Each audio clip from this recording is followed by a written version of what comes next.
Hi, Laure. Hello, Carmen. How are you? I'm good. Welcome to IBO. Thank you. Thank you for having me. How is your hand? It'll get better. Show it to the camera. It will get better. Can you tell us what happened? I decided to rescue a dog and it ended up biting me. Oh. Lesson learned? Yes. So, Laure, you're the founder of Nissa Bella Art Management. Yes. You are an art curator. You're an art historian as well. Yeah. You're so many things in the world of art. And you are focused on Asian and European art, even if it's pretty broad. Yes. To say that, but let's say you have this focus on two different regions of the world. You worked at auction houses, you worked at Christie's, and now you produce exhibitions. So you do it either yourself or with museums. Yes. You spearheaded French May? I didn't spearhead it, but I was the head of visual arts, yes. I was the first head of visual arts when they instituted it. Okay. Yeah. So as you curate arts and produce exhibitions, I guess all of this is related as well to, event management and organization. How do you handle stress? So it's more a matter of being in action. So I think stress, there's no room for stress when you're in the project. When you're realizing it, when you're making it happen, there's no time for stress, especially because I'm handling several teams and several people. So if I stress, then it gets completely it's a mess. So I really have to just be as resourceful as possible and know my options and constantly try and find a solution. Every time there's a big problem, it's try and take all the steps to solution. But I do get stressed outside of that. And then I just take my dogs for a walk or go for a swim, Your dogs. My dogs. Yeah, because when you have to solve problems, I would say it's the job of all business owners, basically, no matter from what industry you are from. But even in the work I do, I feel I love to do that, to solve problems, but it's super tiring for the brain, right? Yeah. And usually, because what I do is a sort of event management, when we're producing the project, it's a sort of event management. So the deadlines are so tight that we really have to act super fast. So it's even more tiring. Also because that's the same for everybody, but it's a lot of responsibility because everybody looks up to me being so, and I'm like, okay. What do we do now? Yeah. Was there a time something super bad happened, last minute? Yes. I was actually a French May, so I was not yet, I didn't yet start at Nissa Bella Art Management, but there was a time that we had a big issue, and it was a very big issue in diplomatic terms as well. So I was put in a very difficult situation where I had to solve something that was well beyond my abilities and responsibility or authority. Can you tell? Well, we had a bit of a rewriting of a plane that contained a national treasure and a very, very important curator, which was number 2 of a major institution in France. Oh, wow. And so I had to call this happened daytime for us, but middle of the night for France. So I had to call the head of that institution, which is really probably the most important in France.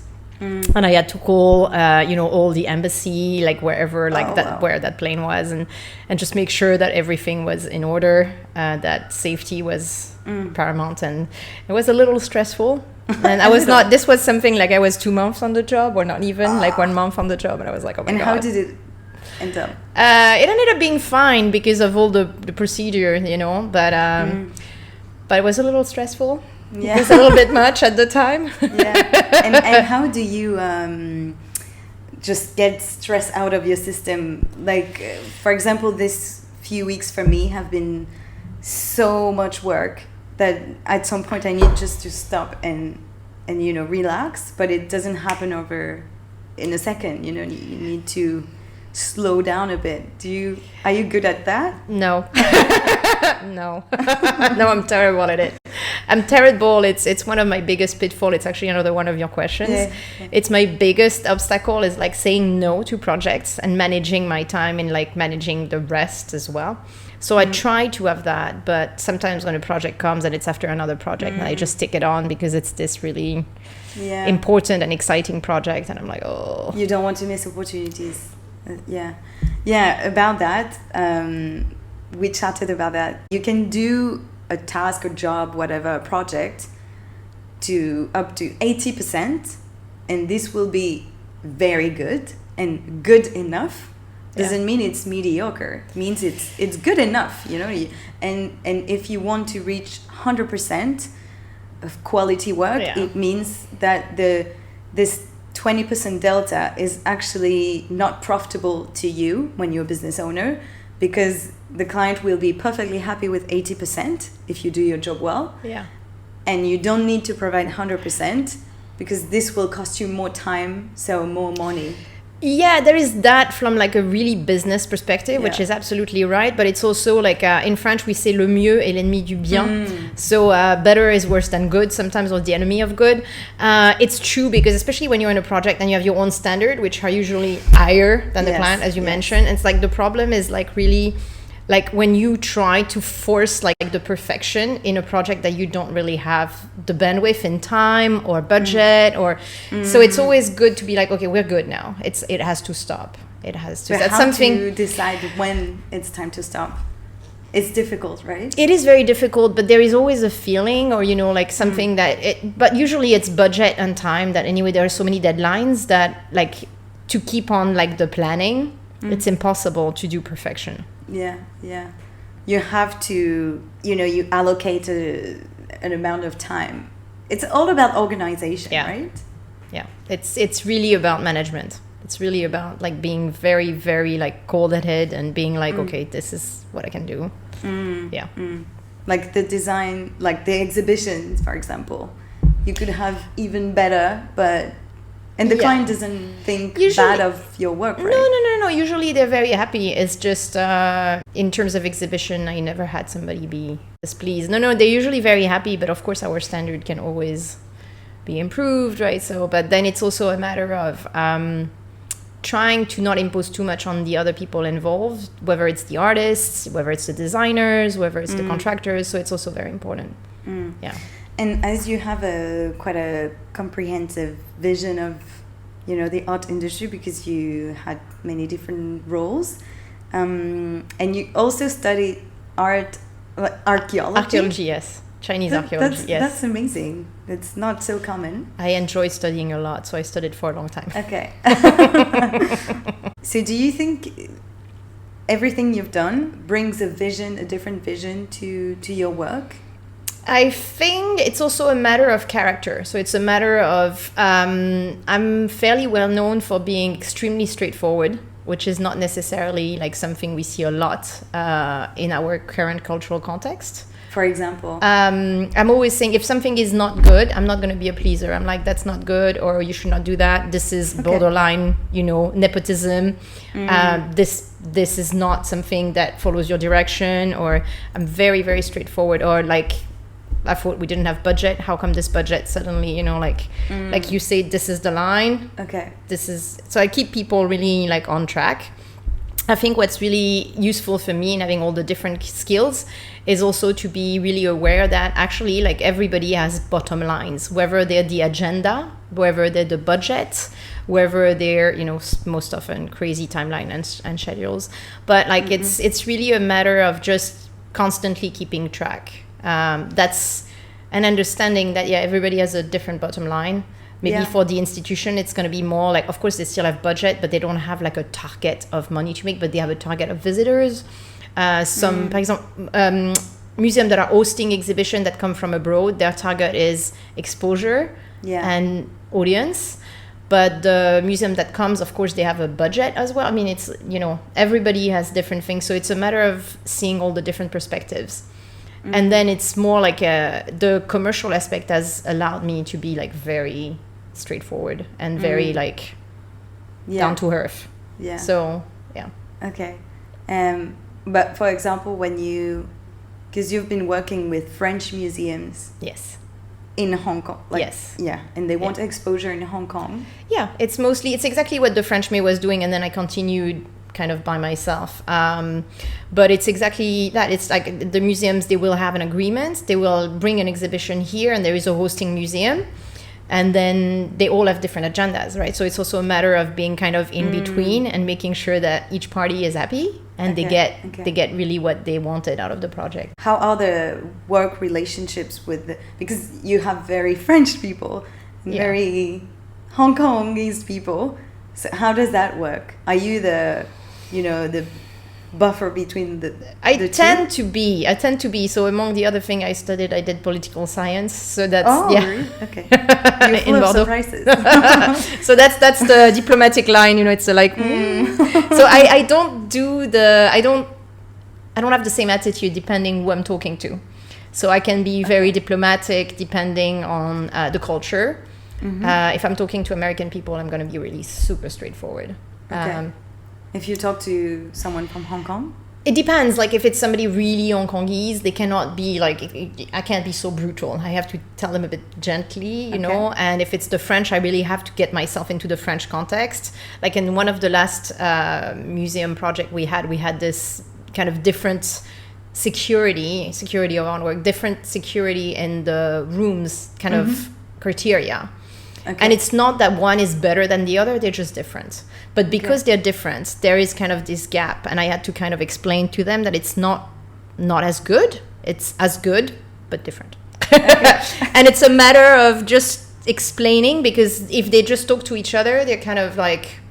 They don't understand each other. Other. Because they don't have the time. And I have the understanding of both contexts and the knowledge of both contexts. Because I've worked in French museum and I've worked in Hong Kong museums, so from the inside. How do you talk to French people? What's the? It really depends what their role. If they're registrar or they're in charge of really super practical thing. I'm very pragmatic. If it's a curator, I'm trying to be super diplomatic. So you juggle between all these. Yeah, it's constantly adapting to whoever you're talking to.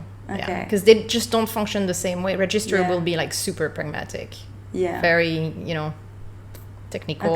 Okay. And in your in the exhibitions that you do only entirely yourself, do you also draw on your knowledge from archaeology or from art history, because then you can really have such a big spectrum of knowledge? Yeah, it was quite fascinating, because when I started working actually with, in China, and when I started, talking to artists in China, they were the ones that told me that the archaeology was what allowed me to understand their work, because I understand their ancient culture. So then it was easy for me to make connection. I was like, oh, that's where this philosophy is coming from, or that's where this idea come from, or this aesthetic. And so that's how I made the link myself. And then I'm really trying to convey that for the audiences, no matter whether it's a Chinese topic, or I did a Japanese themed exhibition for l'école, Van Cleef & Arpels, the School of Jewelry Arts.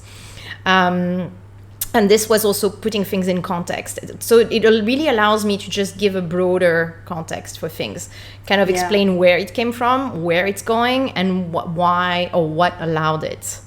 So it's not just focusing on the artworks.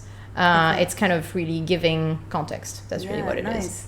So it's so quite interesting. It's quite nice. Yeah, you can go so deep in this, and just never. But that's the thing. It still needs to be relatable to the audience. So it's the same as your perfection thing. I cannot go too deep. Yeah. I cannot go too academic. Yeah. Because otherwise I'm losing the audience. But it's the same when I do. I also teach at university as a lecturer.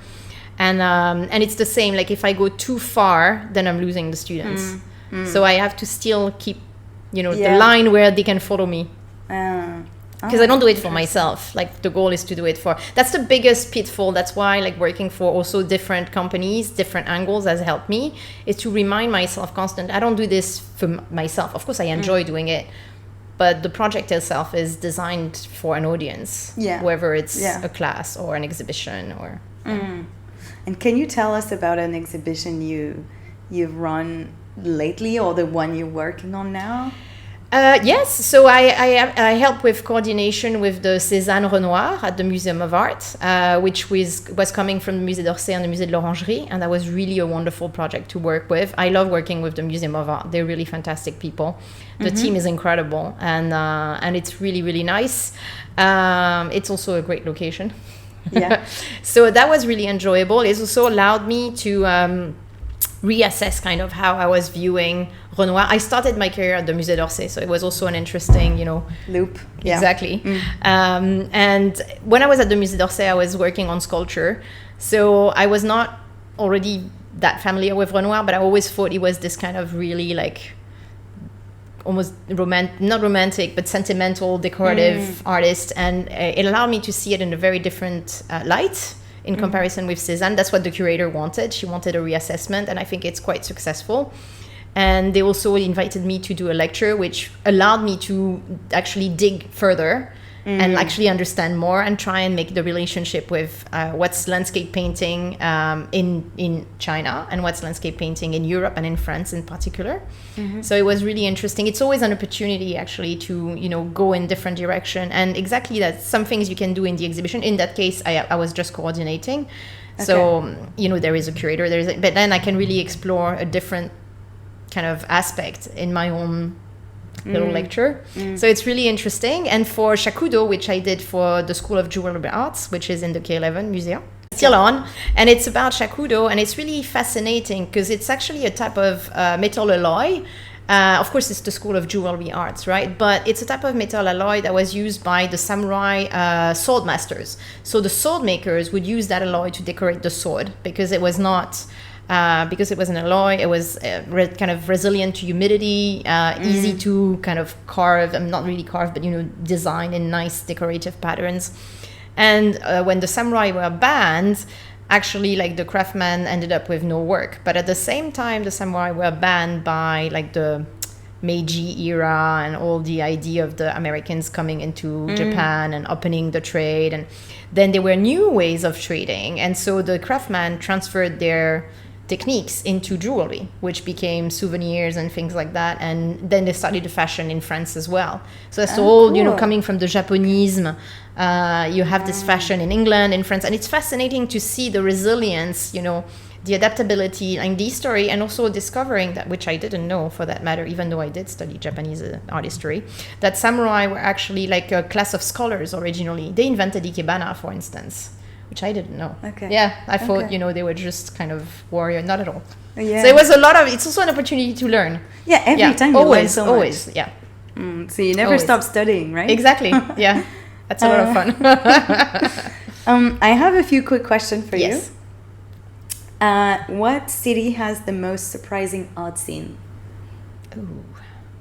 I think it depends on familiarity. The more I'm familiar with things, so I studied a bit in London, then became familiar with the London scene. Originally, I was kind of mesmerized by people like Yinka Shonibare and all these people. But then it's like getting familiar with New York, getting familiar with Beijing, Hong Kong, and being like, oh, I know this, I know that. I think I was most impressed by Indonesia, but when I visited the fair in Yogyakarta, because I didn't really know the Indonesian scene. So I think it's more like a matter of familiarity. And then I was really impressed when I went to actually South Africa and Cape Town.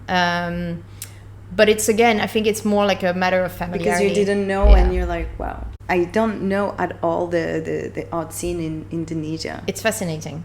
Okay. It's really incredible. I'm sure it is. Yeah. There is a level of craftsmanship that is incredible. So that's something we lost a little bit in the West, where in France, as well as other countries, like we're really focusing on the concept, and the execution in certain things cannot be as incredible. So of course, people like Picasso just like went beyond that, but they mastered the execution first, and then they ended up with what they did. But that's what was fascinating in Indonesia, is they really retain a fabulous level of craftsmanship, and they will still put it to conveying a certain message. And is there less hierarchy between the concept and executing with your hands? I mean, it's there's not something better, more impressive than the other. They would not really do that. Yeah, they would not really like put down somebody Yeah. who's a fantastic wood carver if he is. Of course the message matter, and of course you have to have a message and a content, because that's what art differentiates itself from craftsmanship. But they would never have this hierarchy. The previous episode, I was talking to Jeremy, and I asked him, what's the difference between craftsmanship and art? What did he say? He said that craftsmanship has a purpose. Like it's an object. Like this glass is designed, to be a glass. With art, of course, it can be an object that has a purpose, but not only has a meaning. Yeah. So that's the difference. Yeah. A museum in Asia that you would recommend? Oh wow, several. They're all amazing for different reasons. We have amazing museums in Hong Kong. I mean, I'm a fan of the Museum of Art because it's so approachable. It's so easy to enjoy. I'm not a fan of exhibitions that have a very high ticket price. I'm really against what we call in French the entre-soi, things we do among ourselves. I'm really more like it should go beyond that. We don't do things for the art people, That's a topic. That's my vision. But it's also something we touched on with Magda. I asked her about the inaccessibility of art. So Museum of Art really makes that super accessible. In Indonesia, Museum Achan is pretty impressive. Okay. In Singapore, you have amazing museums. They're all fantastic. So it's hard to... Okay. And Shanghai again, fantastic. It's hard to pick because some of them will host the Biennale and they will be fantastic, and then, you have really good. But at least we have a short list. Definitely. Yeah. An exhibition you've run that had a significant impact on you. The one that I run actually was the first exhibition I did. I really created myself for the French May. So I was not yet Nissa Bella Art Management. That's where the name came from. We were given a very short timeline. As always, it became shorter and shorter over the years, but that's okay. We have no time and no budget. What can you do? Exactly. Okay. Mission impossible, right? Yeah. But it was about School of Nice, which is l'École de Nice, which is where Yves Klein, Ben, all these artists Martial Reis, and actually Nissa Bella came from an artwork by Martial Reis. So I'm from Nice, and I had the pleasure of doing this with the director of the Museum of Contemporary Art in Nice, Hélène Guenin, and she's an amazing person. Okay. And it was wonderful working with her. This was through a professional, and through, of course, French May. And it was fantastic because it really was learning all the ropes. So we had to create from scratch an actual white cube or black box, the context, the appropriate conservation context and whatnot. Yeah. And it was amazing working with her because we had some very important pieces coming. We had all sorts of obstacles and we solved everything together. And we drew from that the opportunity to do then an exhibition for Nikit Saint-Phal. And that, we had 100 times more visitor. But it was incredible. An Asian artist that is making waves globally? Oh, there are quite a few. I'm not a fan of the blockbuster artists because it's exactly like what you see with the Impressionists, with César and Renoir. Whatever is a blockbuster here is probably going to go to dust within a decade or so. I saw it with so many artists. Today it's hard to define. I'm a huge fan of the artists that make wave more at the institutional level, Tenzing Rigdal, who's a Tibetan artist. He's represented by Rosie and Rosie, and that's an artist I really appreciate seeing how he's growing. An artist that I've been mesmerized with is Jaffa Lam, because she is a Hong Kong-based sculptor. She's a female artist.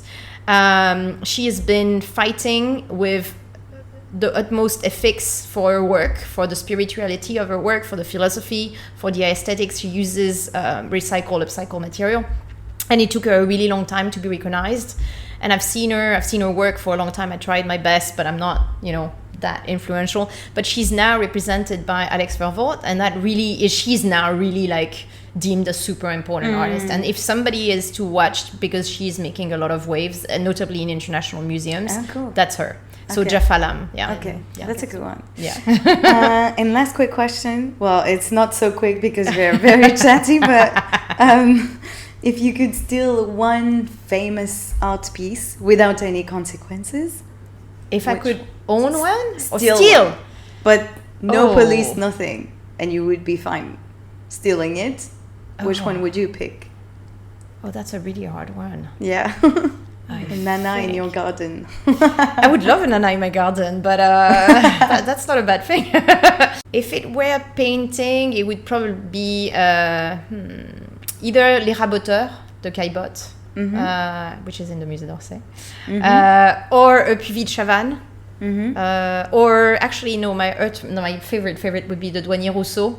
Okay. La Charmeuse de Serpent. Yeah, that would definitely be like my favorite. Okay. Yeah, I'm interested in sculpture too, and I would love to have sculpture in my garden. I'm not sure. I'll have to think more about that one, but definitely I would be inclined to steal sculpture too. Yeah. If there was no, not really stealing, but just have it for you for a few days, and then you give it back. Yeah. Okay, and now back to our questions. Yeah. So as you studied Chinese art and also French art and contemporary art, are there topics that are more addressed by artists in Europe or in Asia? Not really. It's interesting because I think it's more a matter of, as I said before, execution. How do they execute things? And some of them will be more inclined to do like more to play with abstract aesthetics. Some with very actually depictive type of aesthetics. It really depends.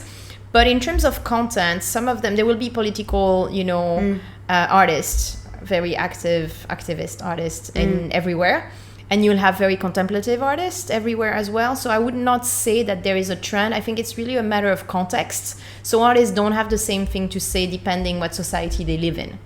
If it's a harsher society, or if it's politically complex, or there is a lot more unfairness to that society, then they will tend to have a majority of artists gearing towards expressing that. But it's really a matter of context. So each country or each city would be different in that regard. Okay. Yeah. And so depending on the society, then globally, what does art say about us now in this period of time? So to me, art is always something that we create when we can't understand what's going on. So it's really to fathom the unfathomable. It's really because it's really to transcend us. It's literally like stained glass windows in churches. It's really meant to give us something else, something that will last longer than us, something that expresses something beyond us. Usually it's not just a diary. It can be a diary. But even if it's a diary, it expresses something greater. When you think about Sophie Calle, she does a lot of diary-related things, but it actually goes beyond her own self. She involves a lot more into it. So it will tend to be more political, depending on society, when it's a harsher society.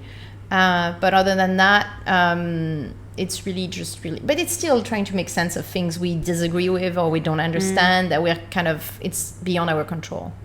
I would be curious to see, in far future, what people in the future would think of that period of time now, which is fucked up. Yeah. That's the least we can say. We had a lot of false start, I can remember the NFT time, and everybody was like, but you don't understand, this is going to be great. And I was like, it's not. And everybody was like, you're so old school, you just don't understand. You thought so? And I was like, this is never going to last. Okay. I was like, no. Why did you think Because I have seen these things in all my different roles, from galleries to auction houses and having the art historical background, I know that what's in the salon, during the time of the Impressionists was not the Impressionist. And what was in the salon, we don't even remember. And it's exactly what it is, when something is really innovative, it's not going to be grabbed by all the money, whatever. And it didn't have enough backbone to last. It was too gimmicky. But people really wanted to hang on to that. It was really a trend. Yeah, it was really a trend, and I was not even like it was too divided between art and tech. There was not a real actually bridging. Interesting. Yeah, to me. And back to your experience. So you told me that when you came here in Hong Kong, if I'm not mistaken, it was to build an art foundation, right? And this never saw happened. the day of light. Yeah. The light of day, sorry. In the end, you ended up working with Bonham's first and then Christie's, so auction houses, yes. Okay. At the time, I didn't really have a choice, so it was more a matter of survival. So a few of these choices were just like, I had to keep my option open. I could see it coming, that it was not going to happen, that this was going to gear towards different direction. Yeah. I could see it happen slowly. But how do you... okay, so my question is, how do you deal with unexpectedness? Because I was talking about that with a friend lately. I've always been like that, I think, but maybe even more now that I'm a business owner. When there's something, you kind of see the direction and it doesn't take the direction you were expecting, I tend to, well, you can be disappointed, of course, but in the end, I tend to think, okay, I think that I follow this path, and then I will see, I'm sure there will be something better for me or something different for me. I will explore something, so I'm not super attached to the initial plan. And you kind of balance between going with the flow, but also have a plan. You can just go and explore blindly. That's not the point. But how do you deal with that? So it's important to go with the flow, as you say, to be able to adapt and not get stuck in one direction that's not working. But for me, what helped me was to be prepared. So that's why I say keep my option open. I was always trying. That's why it's also hard to say no, because I'm always trying to make sure everybody's been happy, or everybody's had what they wanted around me, like all the different business people around me, whether they're artists, museum, whatever, business in the broad sense, like all the world I work with, to make sure there is always a possibility to work with them one way or another. So that's what I call being prepared. Like I'm always trying to make sure there is an exit that's possible. So an alternative, how did you feel when this foundation project didn't happen? Well, I was very disappointed, of course. It had been like a kind of a long process of it, like not taking that direction. And so I think I was also disappointed and I was just trying to escape, frankly. Okay. Yeah. And as a business owner, what do you struggle the most with? What do I struggle the most with? Is it saying no? Cash flow? Cash flow, well, I try to not be worried about that. I tend to kind of be oblivious of it, in a sense, I don't want that to be a source of stress. Okay. So I make sure everybody who works with me is paid. I make sure I actually have a bit of a problem with that currently, but clients that don't pay, it's a bit of a problem.